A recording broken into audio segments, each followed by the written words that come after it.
1 Coríntios capítulo 10. Exemplos do Antigo Testamento. Ora, irmãos, não quero que ignoreis que nossos pais estiveram todos debaixo da nuvem, e todos passaram pelo mar, e todos foram batizados em Moisés, na nuvem e no mar, e todos comeram de uma mesma comida espiritual, e beberam todos de uma mesma bebida espiritual, porque bebiam da pedra espiritual que os seguia, e a pedra era Cristo. Mas Deus não se agradou da maior parte deles, por isso foram prostrados no deserto. E estas coisas foram-nos feitas em figura, para que não cobicemos as coisas mais, como eles cobiçaram. Não vos façais, pois, idólatras, como alguns deles, conforme está escrito. O povo assentou-se a comer e a beber, e levantou-se para folgar. E não forniquemos, como alguns deles fornicaram, e caíram num dia 23.000. E não tentemos a Cristo, como alguns deles também tentaram, e pereceram pelas serpentes.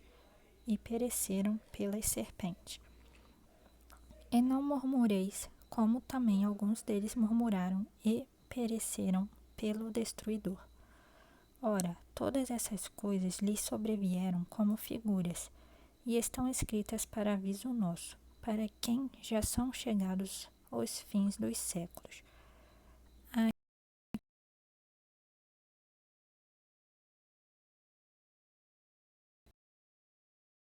Mais fiel é Deus, que não vos deixará tentar acima do que podeis.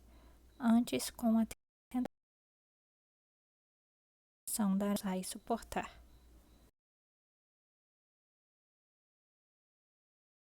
Meus amados, fugi da idolatria. Falo como entendidos. Julgai vós mesmos o que digo. Porventura, o cálice de bênção que abençoamos não é a comunhão do sangue de Cristo? O pão que partimos não é porventura a comunhão do corpo de Cristo? Porque nós, sendo muitos, somos um só pão e um só corpo, porque todos participamos do mesmo pão. Vede a Israel segundo a carne. Os que comem os sacrifícios não são porventura participantes do altar? Mas que digo? Que o ídolo é alguma coisa? Ou que o sacrifício, ou que o sacrificado ao ídolo é alguma coisa? Antes digo que as coisas que os gentios sacrificam, as sacrificam aos demônios e não a Deus. E não quero que sejais participantes com os demônios. Não podeis beber o cálice do Senhor e o cálice dos demônios. Não podeis ser participantes da mesa do Senhor e da mesa dos demônios. Ou irritaremos o Senhor? Somos nós mais fortes do que Ele? Os limites da liberdade cristã. Todas as coisas me são lícitas, mas nem todas as coisas convêm. Todas as coisas me são lícitas, mas nem todas as coisas edificam. Ninguém busque o proveito próprio, antes cada um o que é de outro. Comei de tudo quanto se vende no açougue, sem perguntar nada, por causa da consciência. Porque a terra é do Senhor e toda a sua plenitude. E se algum dos infiéis vos convidar e quiserdes ir, comei de tudo o que se puser diante de vós, sem perguntar, por causa da consciência. Mas se alguém vos disser, isto foi sacrificado aos ídolos, não comais, por causa daquele que vos advertiu e por causa da consciência, porque a terra é do Senhor e toda a sua plenitude. Digo, porém, a consciência, não a tua, mas a do outro, pois porque há de a minha liberdade ser julgada pela consciência de outro. E, se eu com graça participo, porque sou blasfemado naquilo por que dou graças. Portanto, quer comais, quer bebais, ou façais qualquer outra coisa, fazei tudo para a glória de Deus. Portai-vos de modo que não deis escândalo nem aos judeus, nem aos gregos, nem à igreja de Deus. Como também eu em tudo agrado a todos, não buscando o meu próprio proveito, mas o de muitos, para que assim se possam salvar.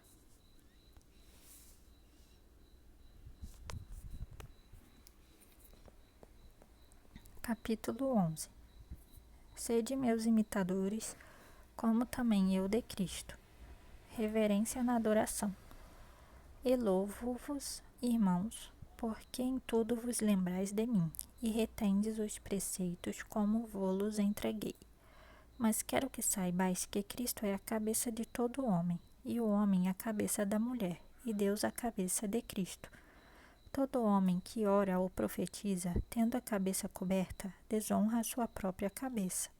Mas toda mulher que ora ou profetiza com a cabeça descoberta, desonra a sua própria cabeça, porque é como se estivesse rapada.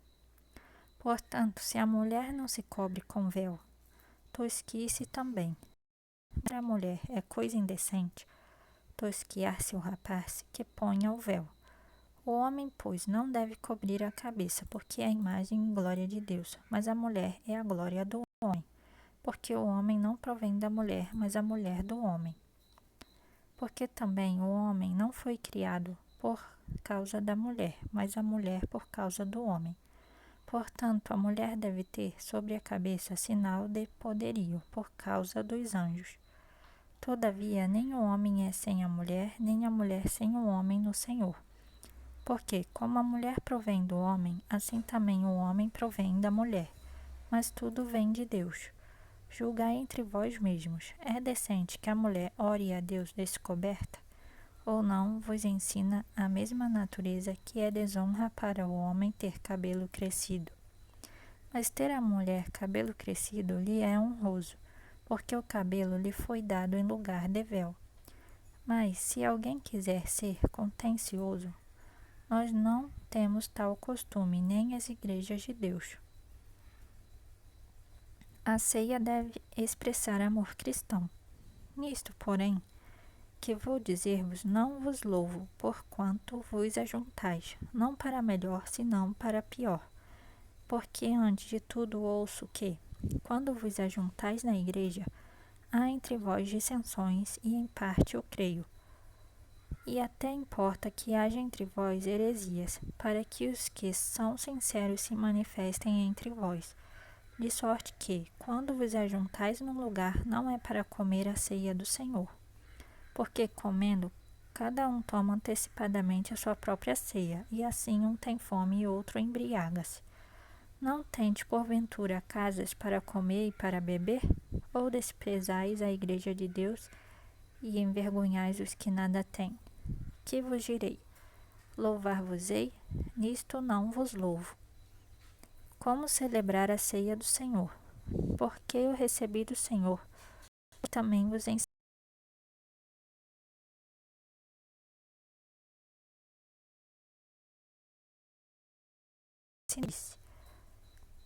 Tomai, comei, isto é o meu corpo, que é partido por vós, fazei isto em memória de mim.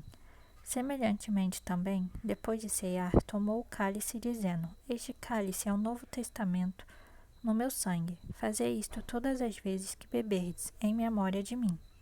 Porque todas as vezes que comerdes este pão e beberdes este cálice, anunciais a morte do Senhor, até que venha.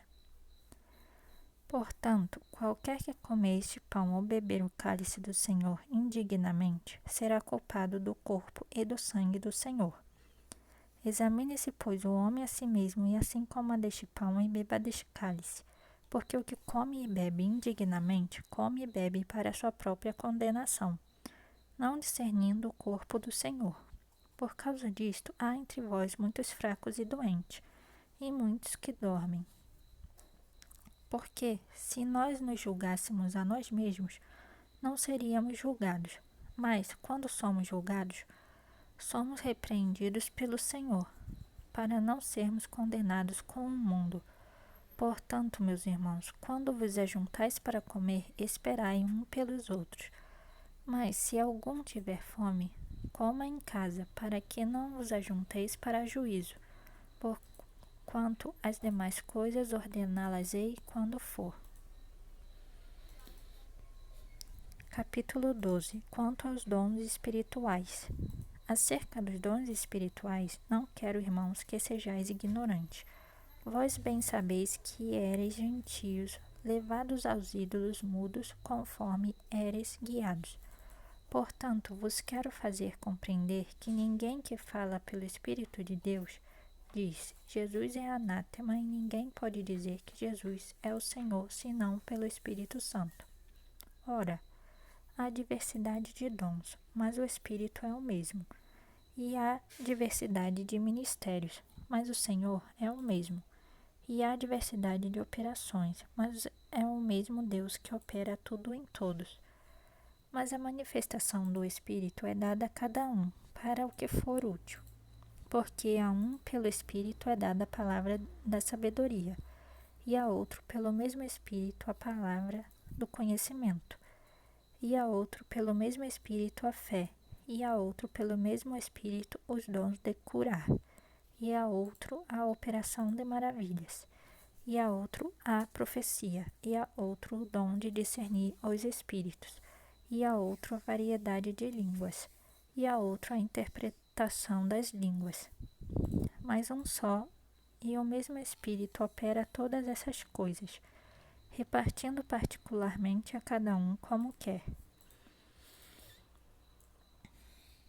Unidade na diversidade.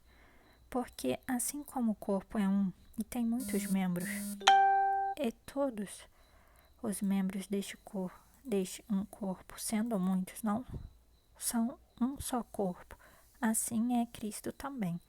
Pois todos nós fomos batizados em um Espírito, formando um corpo, quer judeus, quer gregos, quer servos, quer livres, e todos temos bebido de um Espírito. Porque também o corpo não é um só membro, mas muitos.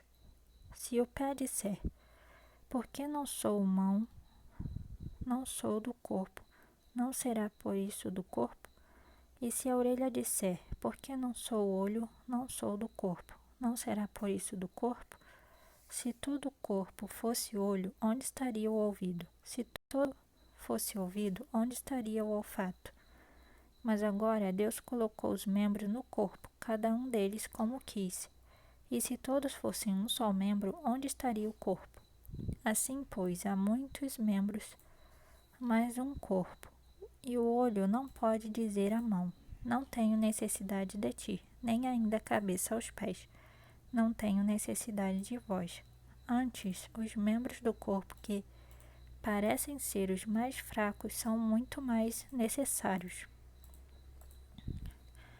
E os que reputamos serem menos honrosos no corpo, a esses honramos muito mais. E aos que em nós são menos decorosos, damos muito mais honra. Porque os que em nós são mais nobres não têm necessidade disso. Mas Deus assim formou o corpo, dando muito mais honra ao que tinha falta dela. Para que não haja divisão no corpo, mas antes tenham os membros igual cuidado uns dos outros. De maneira que, se um membro padece, todos os membros padecem com ele. E se um membro é honrado, todos os membros se regozijam com ele. Ora, vós sois o corpo de Cristo, e seus membros em particular. E a uns pôs Deus na igreja, primeiramente apóstolos, em segundo lugar profetas, em terceiro doutores, depois milagres, depois dons de curar, socorros, governos, variedades de línguas. Porventura são todos apóstolos? São todos profetas? São todos doutores? São todos operadores de milagres? Têm todos o dom de curar? Falam todos diversas línguas? Interpretam todos? Portanto, procurai com zelo os melhores dons, e eu vos mostrarei um caminho mais excelente.